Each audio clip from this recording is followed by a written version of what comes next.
역시 중공이나 대만이나 믿을 수 없음을 일본은 말할 것도 없고요.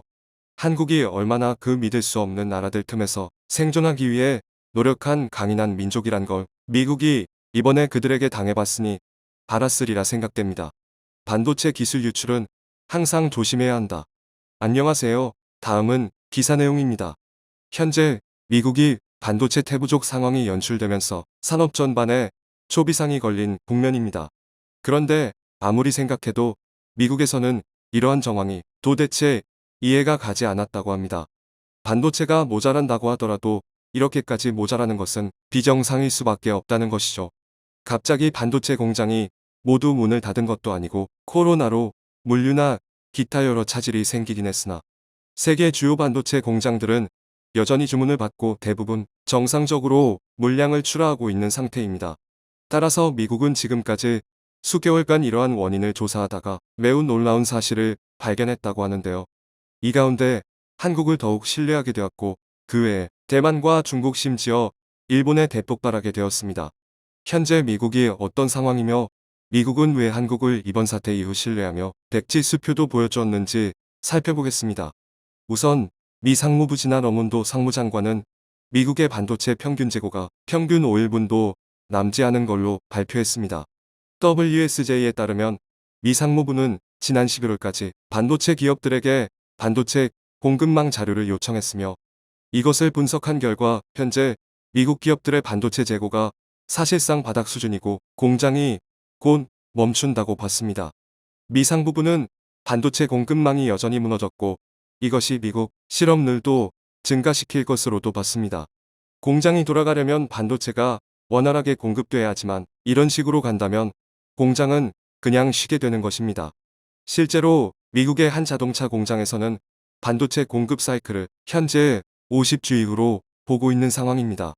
자동차 주문이 들어와도 1년 뒤에나 출고가 될 만큼 매우 위험한 상황에 처해 있다는 정황이 나옵니다. 따라서 이런 위기 가운데 미국은 그야말로 모든 초점을 반도체 공급에 맞추게 합니다. 최근 한국에서 한 가지 의아한 점이 있었는데 바이든 정부가 왜 이렇게 한국에 친근한가 하는 모습인데요. 많은 이들은 민주당인 바이든 정부를 두고 오바마 제2시즌이 시작되었다는 경고를 한 바 있습니다. 민주당은 전통적으로 일본의 많은 로비를 받아왔고 아베와 오바마는 거의 6에서 7년 1월 관계를 맺었고 그 가운데 미국은 일본이 원하는 대로 동북아 정책을 폈으며 한국의 의견은 늘 배제되어 왔습니다. 가장 인상적이었던 것은 미국은 일본 주장대로 북한을 타격할 준비를 하고 있었다는 점입니다. 오바마는 아베의 의견을 존중해 북한을 제재하고 결국에는 전쟁을 내야 하냐는 상황까지 갔었죠. 한반도의 전쟁을 전 세계에서 가장 원하는 국가는 일본이라는 것을 쉽게 알 수 있습니다. 일각에서는 중국이라고 이야기하는 사람도 있으나 중국은 한반도 전쟁에 대해 경계하기도 합니다. 전쟁 이후에 미군이 주둔하는 한국과 국경을 맞닥뜨리게 되는 것은 중국의 큰 부담입니다. 또한 불필요하게 한반도 전쟁에 휘말려들면 중국도 너무 희생할 게 많은 것입니다. 하지만 일본은 후방에서 군수물자만 지원하면서 돈 벌 생각에 항상 들떠있는 모습인 것입니다. 실제 외교 관계자들에 따르면 2017년 당시 북미 간 전쟁의 위험은 최고조였다고 합니다. 트럼프 대통령이 입버릇처럼 내가 대통령 당선돼서 보니 북한과 전쟁 일보 직전이었다고 항상 말했는데 트럼프 대통령은 이것을 공식적인 자리에서만 100번 넘게 이야기한 것으로 추산되고 있습니다. 물론 그가 자기 때문에 전쟁이 일어나지 않았다는 자화자찬 화법을 많이 구사하기도 때문이지만 오바마의 민주당과 일본 아베는 한국의 위안부 합의부터 한국에 이로운 적이 거의 없었습니다. 그런데 이러한 분위기가 바이든 정부에 들어서 180도 돌변한 결정적인 장면이 있었는데 한국에서는 미국의 태도 돌변에 대해서 매우 의문을 품은 장면이기도 했습니다. 바이든 정부는 작년 5월 한미 정상회담 때부터 최근까지 한국에 지극정성으로 우대했는데 바로 한국의 반도체 공장을 미국에 세우는 등 미국의 최고 파트너로 인정하겠다는 것입니다. 일각에서는 물론 한국이 첨단 산업에 강점을 보이긴 하더라도 불과 2달 전쯤에는 그렇게 일본 스가 총리에는 냉랭하게 대하더니 한국엔 이렇게까지 바뀌었냐는 의문을 가졌습니다. 이는 일본 언론들조차도 놀랐으며 복수의 일본 매체는 한미동맹이 굳건하다고 보도했습니다. 그런데 알고 보니 이러한 맥락 가운데 미국의 반도체 태부족 사태가 매우 심각함을 알 수 있었던 것이죠.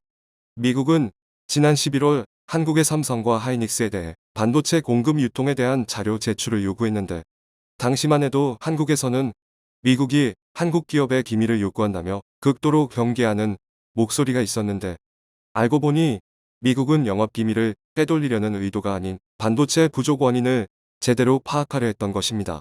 결국 이 가운데 미 상무부는 반도체 원인 부족에 대한 이유를 알아내고 발표했습니다. 그리고 그 발표를 함과 동시에 한국에 대해서 신뢰를 표하고 깜짝 놀랄 제안까지 한 상황인데요. 우선 미국이 이렇게 된 것은 놀랍게도 대만과 중국이 가장 큰 역할을 한 것으로 분석이 된 상황입니다. 관계자에 따르면 현재 미국 정부는 이렇게까지 반도체 공급이 망가진 원인을 바로 대만에서 중간 유통하는 상인들이 반도체를 붙잡고 놔주지 않는 점을 발견한 것입니다. 대만의 반도체 회사들은 미국 회사에 직접 납품하기도 하지만 1차적으로 유통상에게 제품을 넘겨줍니다. 이들은 오랜 기간 미국을 비롯해 글로벌 전자제품 회사 등의 제품을 납품해온 중간 무역상들도 있고 미국만 납품하는 게 아니라 대부분은 중국에도 동시에 반도체를 납품하는 등 중국과 관계도 매우 깊습니다.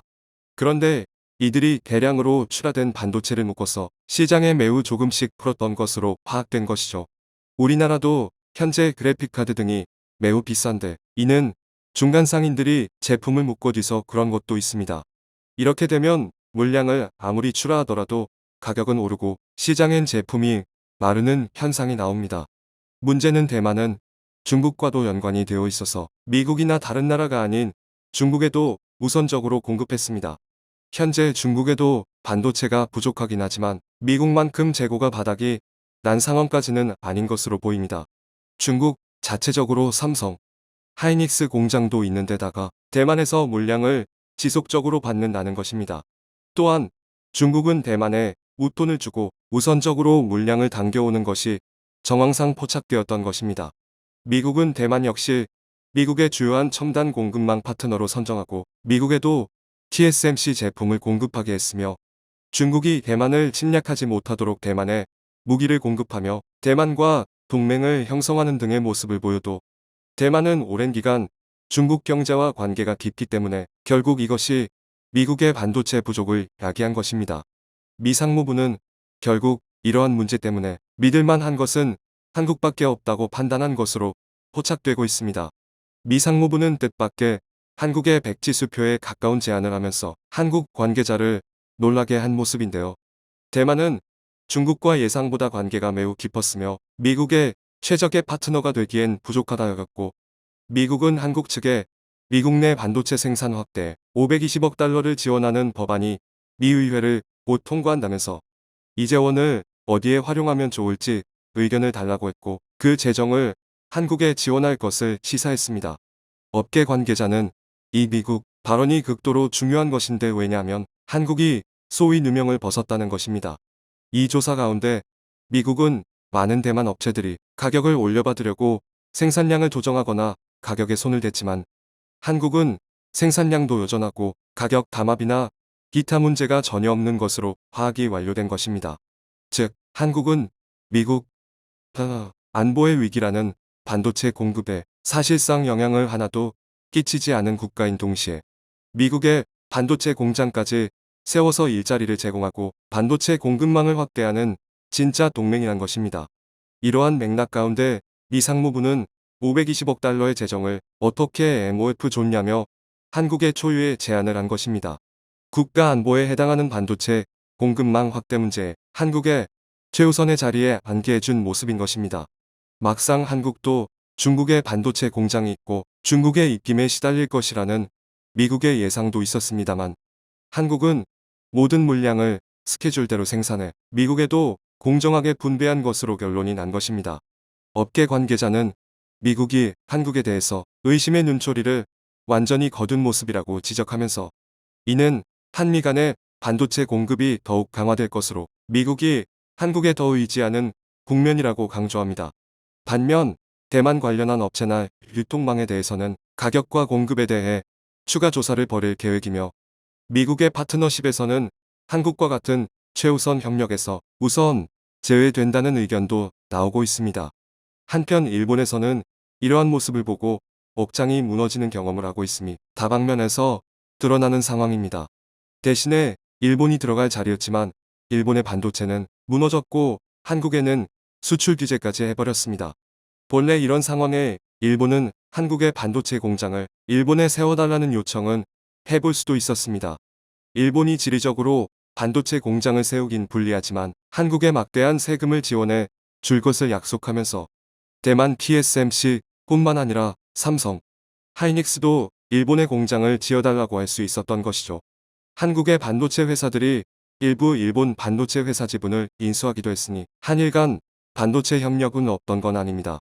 그러나 자신들이 수출 규제를 해서 한국을 찍어냈고 이제 역으로 아무것도 못하는 자신을 발견한 것입니다. 게다가 한국은 미국과 함께 반도체 최후방 동맹으로 더욱 협력이 강화되니 그야말로 죽을 맛인 상황인 것이죠. 일본은 TSMC에 혈세 5조 원을 공급하면서도 사실상 거의 재미를 못 보면서 군침을 삼켜야 하지만 한국은 미국으로부터 백지 수표 제안을 받으며 미국과 협력을 강화해 나가는 국면인 것입니다. 이와 같이 미국은 이번 반도체 상황을 통해서 실력있고 정직하며 성실한 한국을 다시 한번 신뢰하게 됩니다. 중국을 쉽게 벗어날 수 없는 대만, 아무 도움이 안 되는 일본 등은 동북아에서 배제되고 있는 상황인 것입니다. 청중의 일부 의견.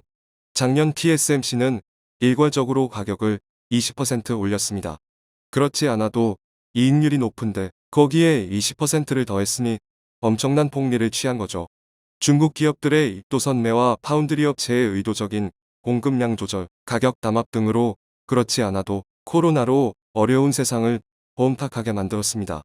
중국인들은 돈밖에 모르는 족속들입니다. 대만이라고 별반 다르지 않다는 것을 깨달았습니다. 한국은 쉽게 우방의 등을 돌릴 나라가 아니지요. 한 예로 조선 광해군의 중립외교지요. 중국명의 끝까지 의리를 지켰고 또한 신흥강국 후금을 자극하지 않으려 균형 있는 군사 전략도 펼쳤죠. 이는 오늘날의 변화무쌍한 국제정세에도 늘 국익만 좇는 외교 노선이 아니라 때론 손해를 감수하는 신의를 지키는 외교도 반드시 필요하다 생각합니다. 대만과 중국의 밀월 관계인 것이네. 결국은 그 나물의 그 밥이었어. 그런데 아닌 척을 했었네. 이래서 대만을 작은 중국이라 한 것이지. 그것을 결국 밝혔네. 시청해주셔서 감사합니다.